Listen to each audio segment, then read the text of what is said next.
this now? Do not disturb when lights are on. Unsealed door. You have to be kidding me. Is. I'll be damned. I was prepping the studio for our announcement, and here you are as a bonus. And I see you've brought the kid along. Babysitters may be expensive, but they're worth it, you know. Yeah, keep talking, pal. I'll just keep thinking of a place to bury your body. And the convict. The vicar. You know, most people, once they're out of prison, don't seem keen on returning. Oh, I would go anywhere to see you fall, sir. When you go off and get yourself shot, try to avoid taking one to the face. I'll want it recognizable to show to my citizens. Get out of my way, Rockwell. I'm not in your way, you dullard. You talk to me. You want to go die in a blaze of glory? Be my guest. Besides, I don't know what you think you're doing here, but Sophia's doing good work up there with Phineas. Your efforts will be in vain. Please. Phineas would rather die than cooperate with you. Yes, he is an extraordinarily obstinate fellow, isn't he? Fine, he isn't working for us per se. Semantics, he'll come around. But that's between us. As far as my adoring citizens will know, we've turned a dangerous crackpot into a working-class man. It's a miracle. It's a lie. It's PR. It's for the best, really. Believe me, the good people of Byzantium don't want to know what goes on here. I know Halcyon's in rough shape, but riots are the last thing anybody needs right now. Let me ask you something, Captain. Have you at any point thought about not fucking up our entire society? I believe we could ask you the same. I'm making actual progress towards stabilization and recovery. You're just getting in the way. You prefer to keep riding this downward spiral? My crew and I can fix this place, as well as Phineas. If I and my people can ride it out in luxury and happiness, yes, I would. I don't know if you've noticed, Captain, but Halcyon's pretty much a lost cause. And there's the crux, isn't it, Roxwell? If you and your supporters can live in luxury and happiness. This isn't going anywhere, is it? I have rescuing to do. Don't be here when I get back. Waiting for this! Don't mess with us! All right, MSI. I'm not one for rousing speeches, but the captain needs our help. So, get in there and fight! Hey, Bob! Watch this! Here's a little trick I learned in prison. Keep it up, guys. I'm gonna go see our MSI guys.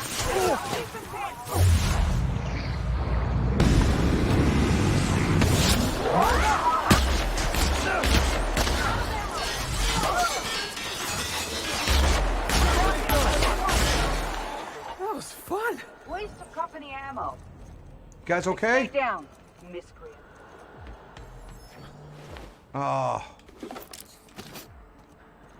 They got somebody. How you doing, Commander? Got your back, Captain! Thank you, sir.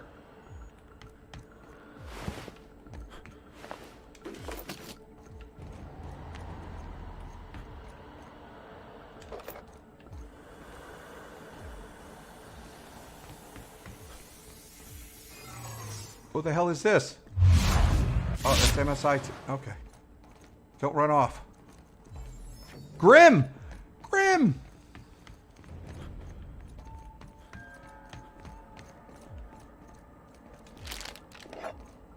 Grim!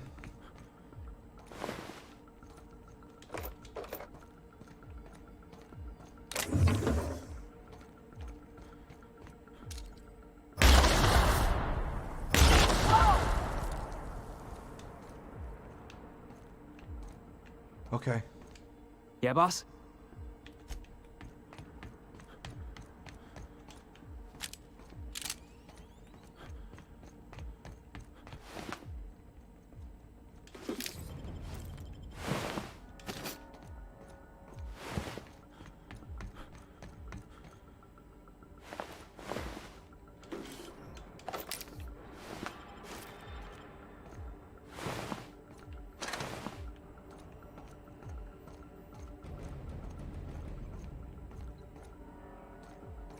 Holy shit, Grim. How you doing, buddy? Never done this before, but that ain't gonna stop me now. I'm glad, my man. I'll see you later. For the Rangers! Yeah, thank you for your help.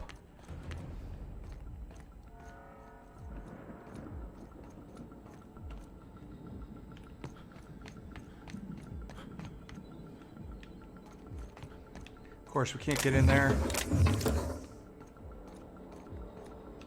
All right.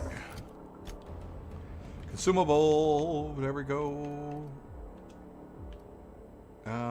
Sway. Armor rating. That's what I need. More armor.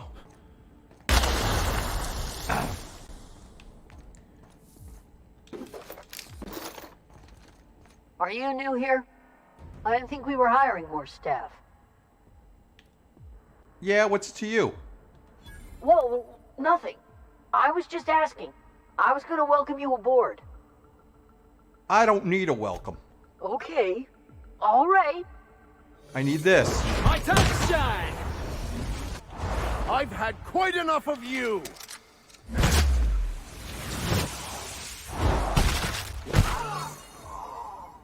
By the way, glad to be aboard.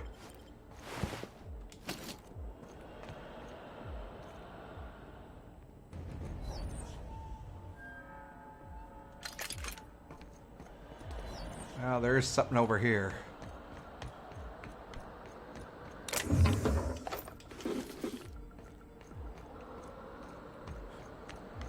Actually, hold on.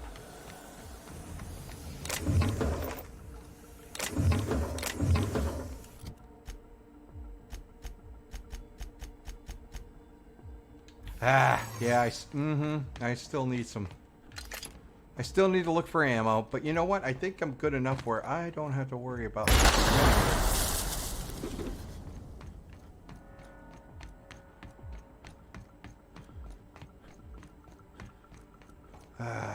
But you never.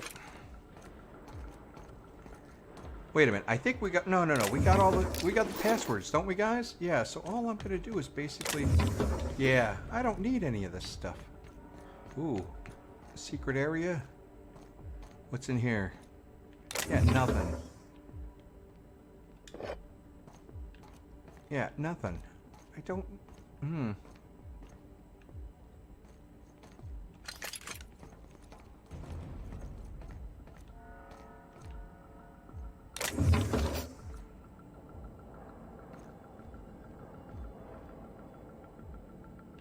There's the iconoclast still down there, guys.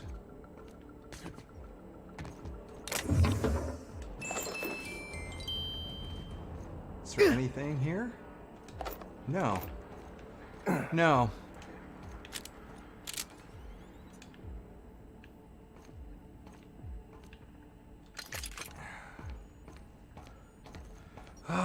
There's a small part of me that says I should have killed Rockwell.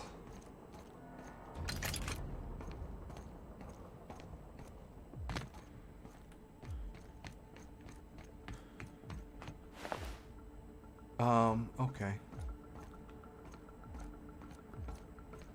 Oh, I'm totally, it's not this.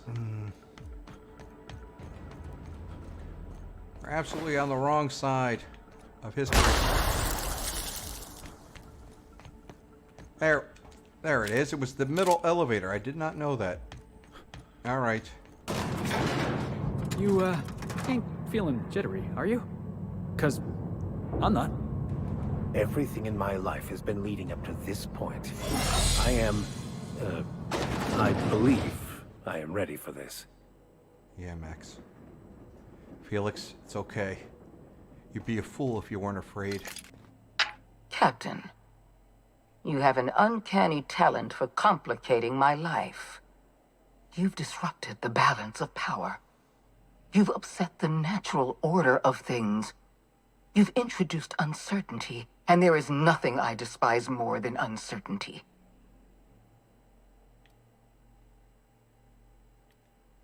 You sure love talking. They pay you by the word. Typical. Running your mouth in the middle of a crisis. It's almost as if you delight in chaos. The force of your personality is well documented. I simply never imagined you could turn the system upside down through charisma alone. I should have dealt with you a long time ago. You were always too dangerous to leave unchecked.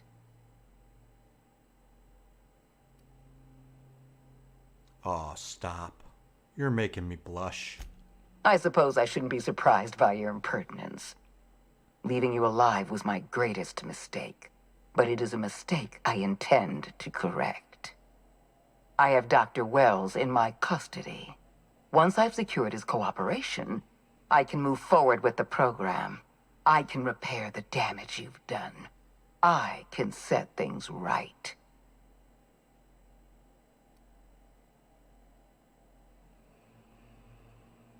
Don't test me, Sophia.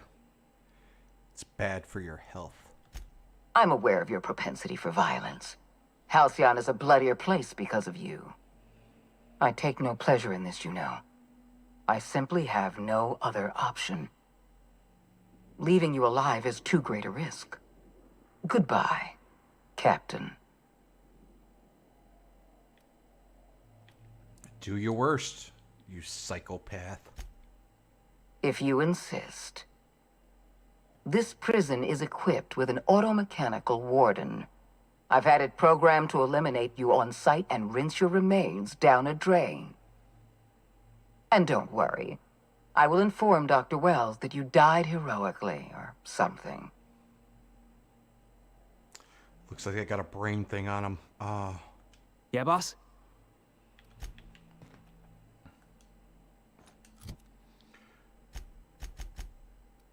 Silly woman. You told me exactly what you had. An automechanical.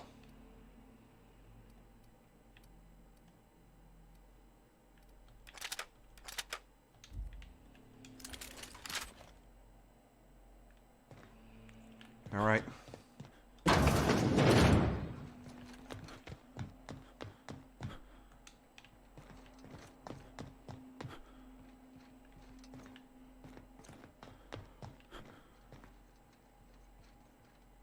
Are you kidding me?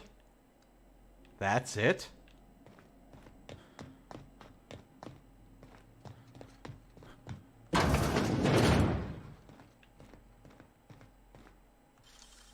You're an artist, Captain. I truly am.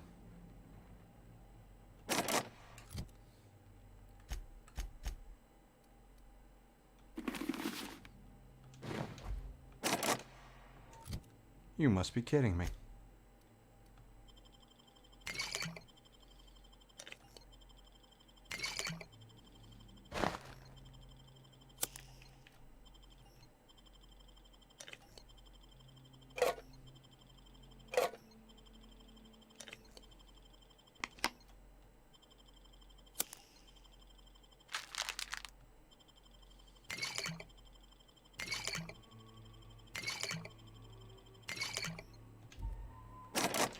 Oh my god, 149. All right. I better be able to hack this.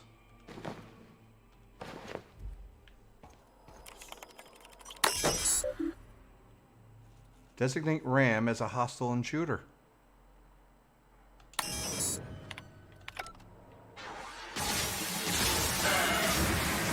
Come on, guys. You're going down! I'll take your confession now.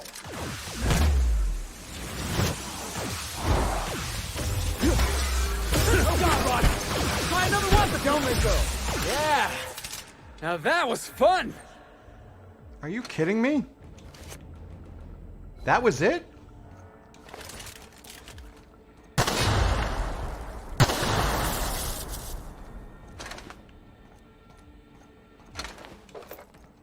Somehow I feel that she didn't take me seriously.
No.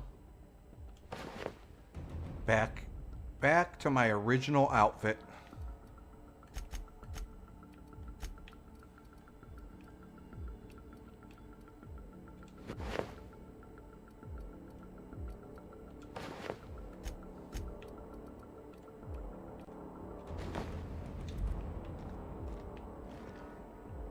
Looking good, guy. Max, you're looking awesome.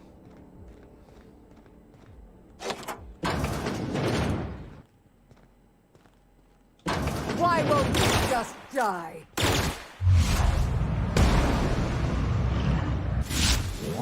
That had to hurt.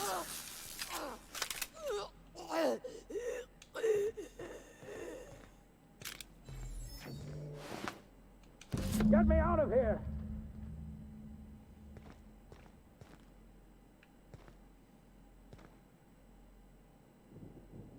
Blood and handcuffs. All right, Phineas.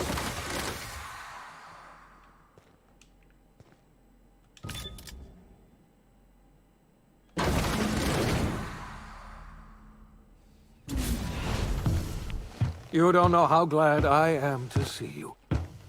You did the right thing. Akande was a monster. Her death was much deserved, and long overdue. And you lunatic, you broke into the board's own fortress just to rescue one doddering old man. You are absolutely out of your mind, and I can't begin to thank you enough.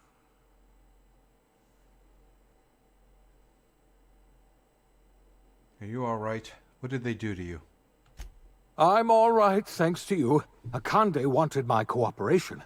I'm quite sure she would have beaten it out of me if you hadn't arrived. You've broken the board's stranglehold on this colony, and you saved my life. But there's still so much we have yet to accomplish. You and I are going to have to work harder than ever to save Halcyon. I'm afraid the situation is far worse than any of us ever anticipated. I know, we're starving to death. I don't like the sound of that at all. Earth has gone dark. What? We haven't received a single message in 3 years. That I knew. There's been no communication, no signals, nothing. I know. 2 years ago, the Earth's Directorate's frigate disappeared on their way back to Earth. We don't know what they discovered when they arrived, or if they arrived at all. Hold on, Doc. Are you telling me the Earth went dark 3 years ago, and the board's just been covering this up? They've been incredibly effective at concealing the truth. Right now, the only people in the colony who know are standing in this room. Earth is only an idea to us, but that idea is the bedrock the colony is built upon. If people were to find out it's gone dark, the shock could be too much to bear. I don't want to imagine what'll happen once news gets out. Let's just keep this between us for now. We're in serious trouble, my friend. Do you know what this means for Halcyon? We can't rely on Earth for support anymore. We've been cut loose. We're entirely on our own.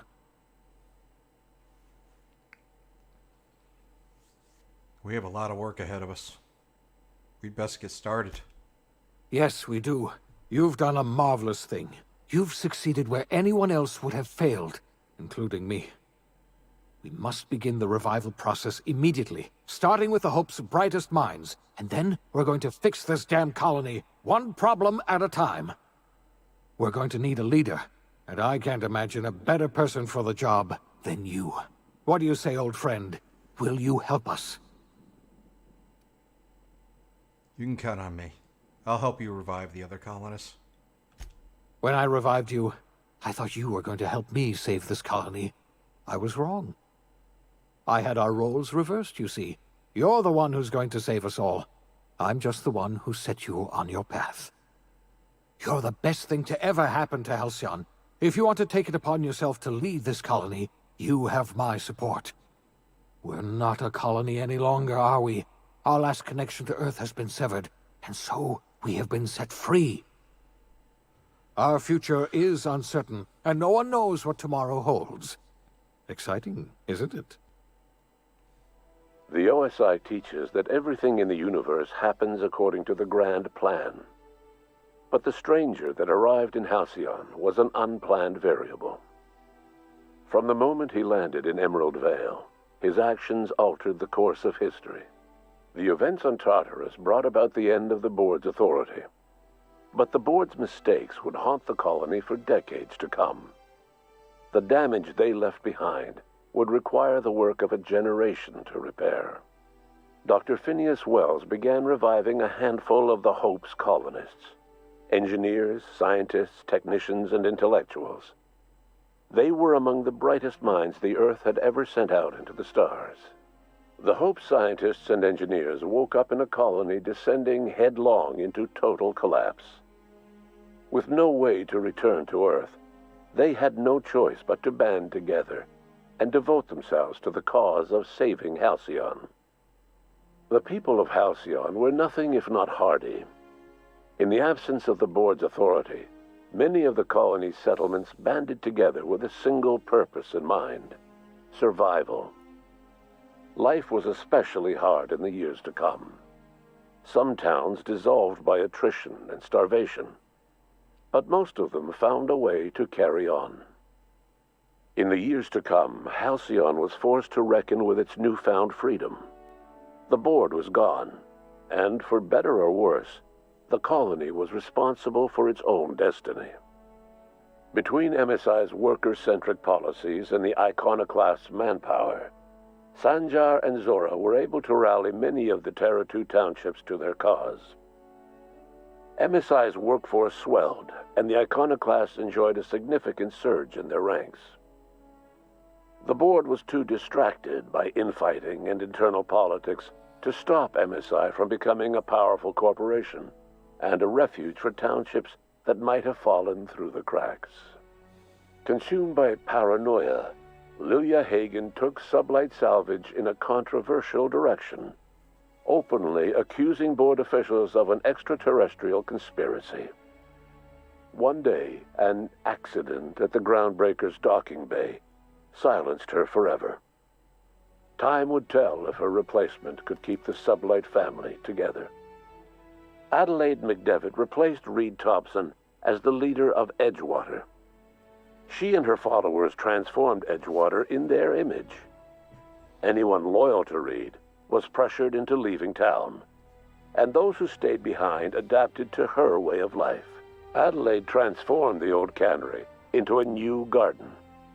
The nearby Edgewater Cemetery provided a convenient source of fertilizer. As for Reed Thompson, it was said that he lasted exactly 2 days outside the walls of Edgewater. Years later, a marauder was found in possession of his hat. Under the leadership of Junlei Tennyson, the Groundbreaker held firm against corporate influence. The ship's mechanical stability gave Junlei the time to educate a promising generation of engineers schooled in her family's traditions. The future of the Groundbreaker looks promising.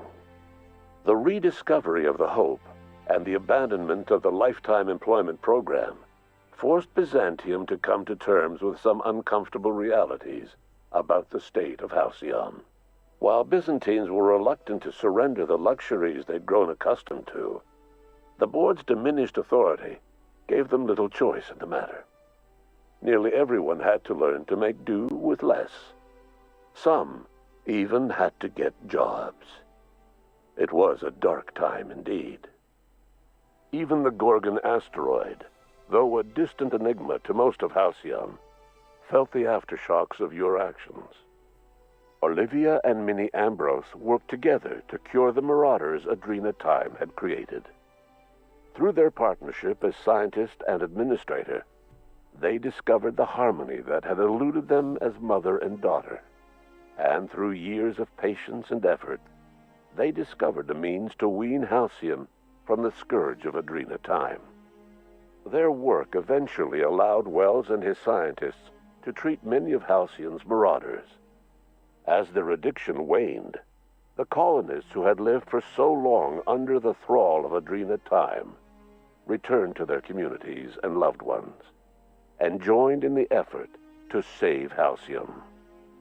In spite of everything, the Gorgon asteroid remained a sobering reminder of the potential for progress and disaster in humanity's most ambitious efforts. The Rizzo's company in Halcyon dissolved after the collapse of the board. Needless to say, the launch of Spectrum Brown was indefinitely delayed. A stockpile of Spectrum Brown remains buried deep beneath the ruins of the old distillery, abandoned to time and attrition. With the dissolution of the board, Ruth Bellamy found herself without the two constants in her life: Byzantine culture and her sister Belinda. In the face of this new reality, she struggled to find a direction for her life. The colony had moved on from Halcyon Helen, and would require new heroes in the years to come. And so Ruth Bellamy decided it was time to exit stage left. She quietly disappeared from public view. The dissolution of the board did not mean the dissolution of the ambitions of Cedric Kincannon, the charismatic leader of Sublight Underground. Cedric offered Slug's transportation services to the newly thawed colonists, and set to work ferrying resources and food wherever they were most needed. For better or worse, slug headgear became fashionable in the following years. As the board began to disintegrate, Spencer Woolrich found himself at a crossroads. Cling to what little stardom remained to him, or help usher Halcyon into its new future. To the surprise of many, perhaps himself most of all, Spencer chose the latter option. Having learned a variety of different skills in the many different roles played throughout his lengthy career, Spencer founded a radio serial dedicated to staying alive despite the odds. His subjects included how to survive violent encounters with only grazing wounds, dispense pithy one-liners for tense scenarios, and, of course, how to look good doing both. After a brief attempt at dating Helen as one person rather than two, which both Bertie and Helen found too strange, Bertie struck out on his own to try his hand at raising woolly cows. Many of his former Rangers teammates soon followed, accompanied by the woolly cow the team had originally plied with alcohol. The dairy farm thrived under Bertie's leadership and care. The Dairy Rangers privately believed that the woolly cows softened Bertie's temper considerably, although the only one brave enough to say this to his face was promptly headbutted. Due to the board's dissolution, many of the Prophet's old customers no longer found quite the same value in productivity seminars that they once had. With her business drying up, the Prophet chose to take her followers down a new path. Months later, salvagers on Eridanos found clues leading them to a seemingly abandoned bunker out in the wilderness. Inside, they discovered horribly mangled corpses, sacrificed to a blood-scrawled portrait of a sprat-headed deity. The Prophet was not among the bodies. Your influence shifted Ellie's perspective. She finally admitted, albeit grudgingly, that she just might need other people. Sometimes. With a steady income from the life insurance payouts, she was finally able to afford a ship of her own. She hired a small crew and flew supply missions to communities on the fringe. Some of them were even legal. Life in Halcyon was sobering for Felix Millstone. The grand revolution he dreamed of never came. There was no great awakening for the colony, no celebrations in the streets. There was only the hard, desperate work of trying to repair a broken colony. Felix never had a head for numbers, but if there was labor to be done, he was there to help. Eventually, Felix realized that the work of a revolution was done with two hands. As much as he enjoyed his adventures aboard the Unreliable, the vicar, known as Max, eventually decided that it was time to move on to live out the life he had sought so long to create. He knew there were many in the colony who carried burdens much worse than the ones he had struggled with, and he devoted himself to easing their suffering wherever he could. He only ever took up arms again to defend the defenseless. Unshackled from a lifetime of striving and fighting the universe and himself, Vicar Maximilian de Soto was finally at peace. Once the matter with the Hope colonists was resolved, Junlei bashfully asked Parvati if she'd like to join her permanently on the Groundbreaker, and Parvati enthusiastically, if somewhat awkwardly, agreed. The stories of her adventures spread across the colony, and Parvati soon found herself the center of attention. Having served as the engineer of a renowned spacecraft, tramp freighters and wildcat miners sought her out by name, and in no time, she was a fixture in the Groundbreaker's mechanical ecosystem. She and Junlei were never far apart. Nyoka returned to Monarch to take another crack at making a permanent life for herself. She formed the Charon Group, a mercenary outfit of ragtag survivalists and wilderness experts. Anyone in need of a guide, or just looking to throw back a beer and swap stories, could find her camping on the trail or clearing an infestation. The SAM unit that accompanied you spread awareness of the product line's superior sanitation and maintenance capabilities across what was left of the colony. This led to a boost in SAM unit sales. Did you know that SAM units are the longest-lasting, toughest-acting cleaning solution in Halcyon? Minister Clark was released from house arrest, and his contact with you gave him a sense of renewed purpose and vigor. Once it became clear that no help would be coming from Earth, he threw his considerable efforts and talents into helping Halcyon manage the crisis before it. As for Dr. Phineas Wells, he spent his remaining years in his orbital lab. He eventually came to terms with his own past, and was able to forgive the mistakes of his younger self by devoting his remaining years to serving the colony. Dr. Wells was able to revive many more scientists and engineers than he first expected, thanks to the additional batch of chemicals you stole from the Ministry. Wells never forgot about the human lives that were lost in acquiring these chemicals. In the end, Dr. Wells was able to save every scientist and engineer aboard the Hope. Over the next decade, nearly all of the Hope's remaining colonists were successfully revived. Halcyon saw a period of rapid technological and scientific advancement. Breakthroughs in dietary supplements saved the colony from starvation. Geoengineering projects and social reforms began to change the structure and character of the colony. Dr. Wells laid the groundwork for the project to save the colony, but he would never live to see the fruits of his labor. He passed away a few years later. His work was carried on by the scientists and engineers he revived. Today, Halcyon has stabilized. The people of the colony work hard to adapt to their new circumstances. Nearby colonies send aid and supplies. Life will never be easy in Halcyon, but for the first time in its history, there exists a sense of real, genuine hope about the future. And what about you, the unplanned variable in the history of Halcyon? Long after Wells passed away, you carried on his work with more energy, determination, and brilliance than he could ever muster. The years that followed were hard, but Halcyon survived by the efforts of the Hope's most promising colonists, the greatest of which was you. No one knows what's happened to Earth, and no one knows what the future has in store for Halcyon.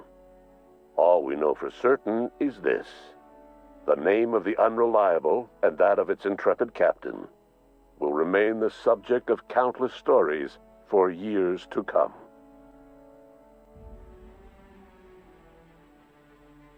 All right, so that was the Outer Worlds and everything. Was it a good game?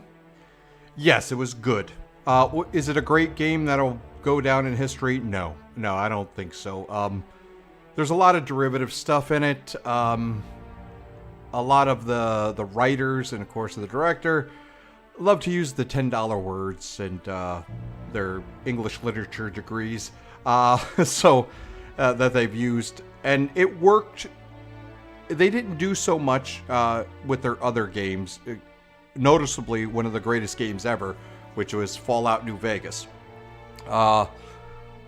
And also their more progressive, liberal viewpoints worked in Fallout New Vegas. However, it didn't here. They were pandering to like current social standards and the culture and the cancel culture that's going on nowadays, which and you can see that especially with Pavard's love story with June Lee, a lesbian affair. They also try to put her as autistic, which they hinted at it. But from all of her dialogue and the inflection and tone that I forgot, Ashley Birch, I think her name is, that voices her, she's not autistic. She doesn't come across as autistic. Okay, so so they hinted at that kind of stuff, especially with the asexual kind of thing. And then they had a number of individuals that were in homosexual marriages. Now, not gonna, it doesn't matter about the homosexual marriages per se, but it does in the premise of this story. These are corporations that control everybody's life. They're creating drugs in order to make you work harder, work faster, and when you die, they just replace you with somebody else. I have to ask you guys, would they have allowed homosexuality and especially homosexual marriage contracts? Would they have even allowed marriage contracts? I mean, listen, I'm all for a marriage contract in current times, especially being a single man, where, believe me, the courts, I've seen a number of my friends get destroyed by family and divorce court simply because of this, because they're men. And so as much as everyone says progress has been made, for some reason the court system still thinks that men have to pay up, which shouldn't be the case. And the only time you hear anything like Adele there, actually I want to see Pietro Michael, very good, a very good voice actor. If you look him up on YouTube, he does a lot of freaking a lot of impressions, especially Gandalf the Grey. But anyways, back to my thing. Do you think that the corporations would have allowed marriage contracts? No. Or homosexual marriages? Because you got to remember, they want workers. So they want men and women creating kids in order to take the place of the workers who always die of like a heart failing, right? So in that thing, they were pandering to, like, I don't know, maybe they were pandering to the people, to the development, or they were pandering to like IGN and Rock, Paper, Scissors, the ones that love to say, oh, it's so progressive, they got LG whatever in the game. And I think it's the latter. Plus, I think it's just the viewpoint, as you can see. It's a very anti-capitalist game. But this is crony capitalism. And crony capitalism is basically when capitalism and government, when government's so big, a federal government, national government so big, and they create laws that corporations can take advantage of to kill the competition. See, that's crony capitalism. It's big government and big government creates regulations that create big corporations. Walmart came about because our United States government was putting in more and more regulations about what you could do, and small business owners couldn't keep up, right?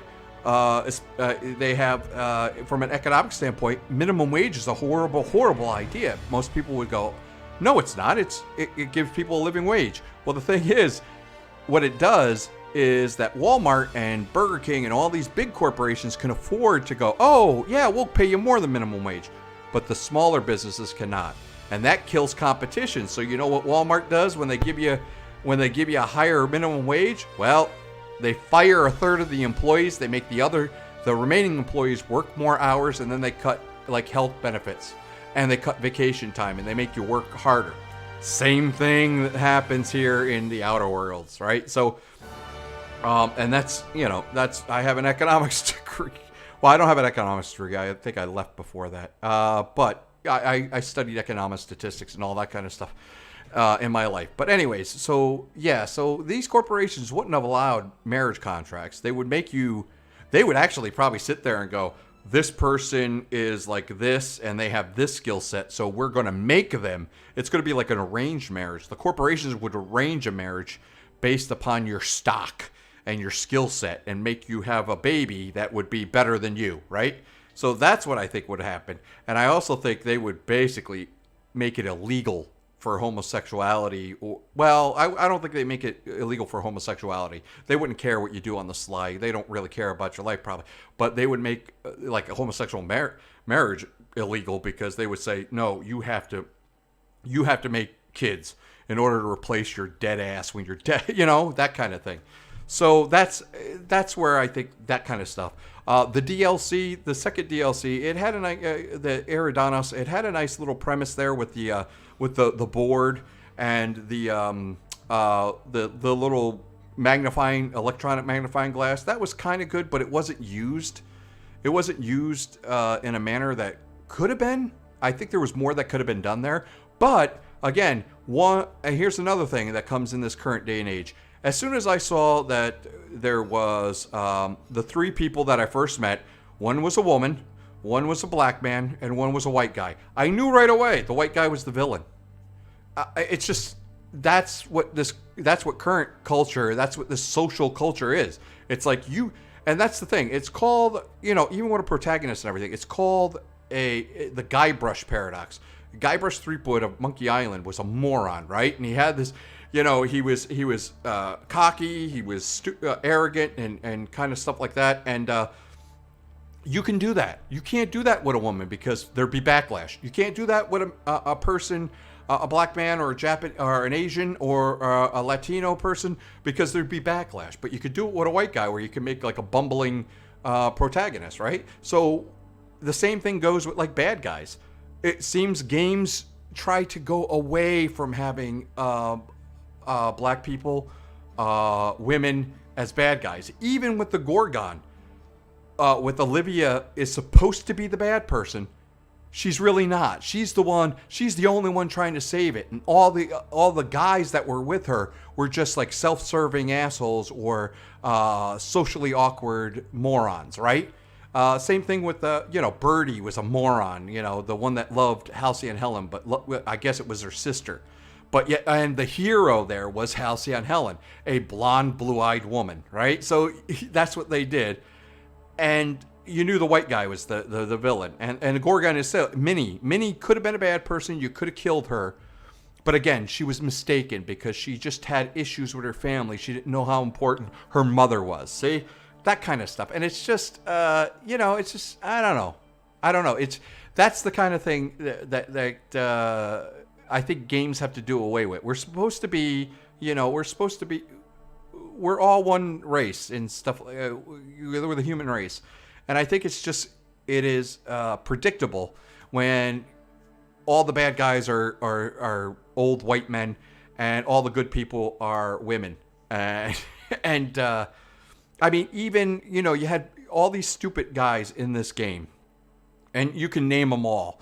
But, most of the NPCs, I can't really name because they're all generic, one-dimensional kind of people, right? They fit into a trope. But there was that one woman that was in the purpleberry orchards in Eridanos. She was screwing up. She was incompetent and all this kind of stuff. Well, guess what happens? She meant well, but she didn't get supervision, right? She was left to all her own devices, but she really meant well. She was really a hard worker and everything like that. Yeah, but yet the guys that were incompetent buffoons were incompetent buffoons in this game. And that's where I think that game studios really have to look at that right now. They have to take a step back and look at that and go, listen, if you want true in society, and especially gaming, you got a lot of loud, a small minority of voices, loudmouth one, especially the fake women gamers on Twitch. that sit there and go, oh, it's so hard to be a woman in gaming. And really, it's not. I have subscribers that are women and they game and they're awesome. They just don't cry victimhood, which is another thing in society today. You got to be a victim. And it's got to be, oh, woe is me. It's like, I don't want to toot my own horn, but it's like, I have a very high percentage of dying in 2022. I'm not a fucking victim. It's just shit that happens, right? 2020, never forget. Get out of here. Stupid. Anyways, it's just it's just that this game really went to like a side where it was just like, very few NPCs that stood out, and most of them were the freaking automechs, like of course Sam and who was some of the humor here. And another thing is, like, even with your companions, they had good stories. Most of them. Pavarti's was a little bit like pandering. Nyoka's was good, but the thing is with Nyoka is, for all this kind of stuff where they played it safe, boy, it's really something that they make light of alcoholism. I come from a family of alcoholics. Alcoholism is not funny. So with Nyoka, if you saw that I didn't use her a lot, that's the reason why.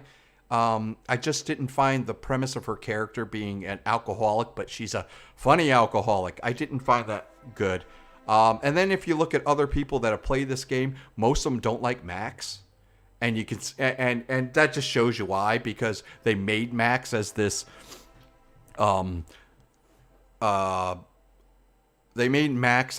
what is it, caricature of an arrogant white guy. Mansplaining white guy, right? So they made Max, but there's deeper in there. But unfortunately, like his story wasn't great because, uptight dude, you just got to take some drugs and then you'll find the secrets. That was weak. Let me see. Ellie, of course, yeah, Ellie's the trope of the independent woman who doesn't trust anybody and she can make it on her own. And, her coming of age was that, she could kind of trust you. Kinda. But, of course, she was never going to be like your love interest because she's better than that. She's a strong, independent woman kind of thing. But really, she just was aggravating. She was annoying, full of herself, and just cynical to the point of being someone, like if you knew somebody like Ellie, you would go, okay, yeah, all right, talk to you later, and you wouldn't talk to him later. Sam and Felix was the best kind of guy. He had the funny lines, but of course that's it. The white dude that was the comic relief, that was Felix. He would say stupid things, and you would laugh and go, "Ha ha, Felix, you're so stupid and naive." But Sam was the best. It was like Sam was the best. He was the funniest and everything. But anyways, I mean that's it. I mean, good game, not great game. I would say that the game I'm going to play next is Kingdom Come Deliverance. I'm going to finish that finally after all this time. And Kingdom Come Deliverance really blows this out of the water. I mean, the women have great backstories. They're all different. The men have backstories. They're all different. And of course, that got destroyed by critics. So, I mean, it got destroyed by critics. I mean, they critics even said, why are there no black people in Kingdom Come Deliverance? I don't know, 14th century Bolivia? I have no idea why there's no black people. Maybe, why are there no Hispanic peoples in the, in Germany in the 14th century? So, or the 13th century, I think it actually was earlier. So it's just like, And they didn't care about that. The people who created Kingdom Come Deliverance didn't care about how it was going to be perceived. They just wanted to tell a good story, and I think that's why it's Kingdom Come Deliverance trumps The Outer Worlds. Another game, an RPG, is Disco Elysium, which was created by Scandinavians, I think, and that's something I have, and I want to get into as well, because I heard that's like surrealistic and stuff, and it's got a great story, and it doesn't care about like checking off boxes for the current will IGN and GameSpot approve this game, and will the loudmouth fake gamer women and men on Twitter. Will they approve of it, or will they criticize it and try to cancel it? So for the game itself, for the Outer Worlds itself, it catered to all those millennials and Gen Xers. I'm a Gen X, right? Yeah, I'm Gen X. It catered to them. It gave them what they wanted. It gave them the LGBT stuff, representation. It gave the anti-capitalism stuff without explaining that, without government intervention, crony capitalism can't exist. It gave all the bad guys were all the main bad guys were white men, except Akandi, because she was actually the power mastermind behind Chairman Rockwell. So Rockwell was the evil guy, but you know what? He was not smart enough. He was just a egomaniac and wanted this. And Akandi was the mind behind it. And of course, she's a minority and a woman, so they played that up. I was actually surprised that they. I was actually very surprised that they made her a bad guy, but I guess for the most part, a lot of people could persuade her to see the errors of her ways, I suppose, where you couldn't do it with Chairman Rockwell. So there you go. But yeah, it's just it's a good game. It's a good game, and the DLC Murder on Eridanos was disappointing. Peril on Gorgon was okay, but I don't think it was anything memorable. And the main game was actually better, and it blows the DLCs because the whole part of Earth losing contact with Earth and Earth going dark. But the problem is that very early in the game you get not so subtle hints, like when you have to go fix that satellite for the engineer on the Groundbreaker. You see right away that a ship disappeared and we haven't heard from Earth in 3 years. So you already know that. So it's not a real big shock at the end. So it's for the team that created one of the greatest games ever, Fallout New Vegas. This is kind of derivative, and so that's why it's a good game, and it's only going from average game, just barely good. So it's just skimming that good part. But overall, would I ever play this again? Probably not. I really don't think it has replayability. I really don't care if if I replay it and I'm the bad guy, because I don't.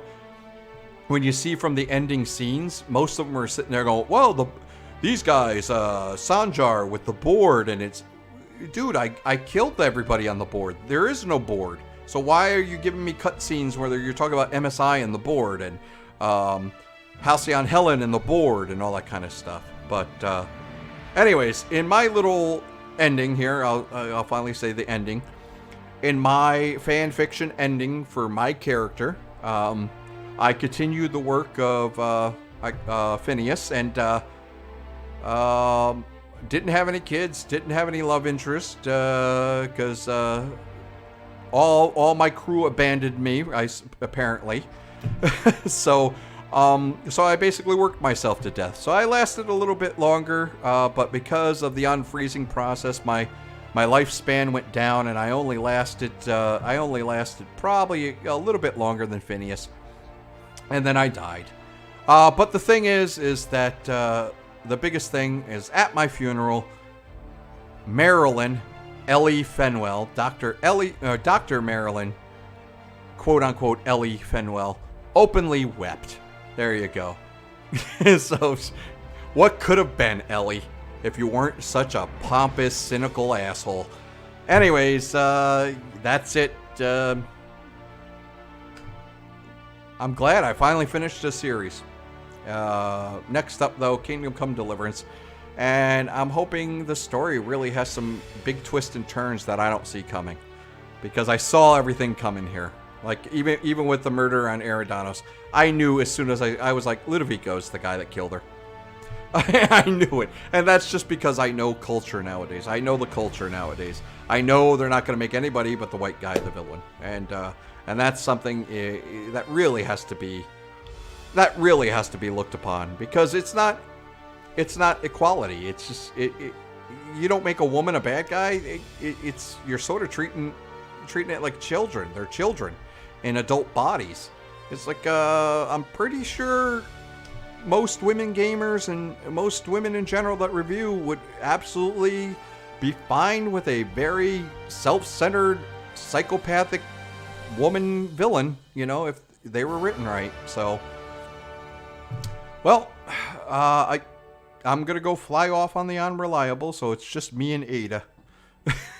That's me, Ada, and I guess Sam actually left me too. Son of a bitch. I got nobody on this ship. But thank you for joining me. Get out of my outer space.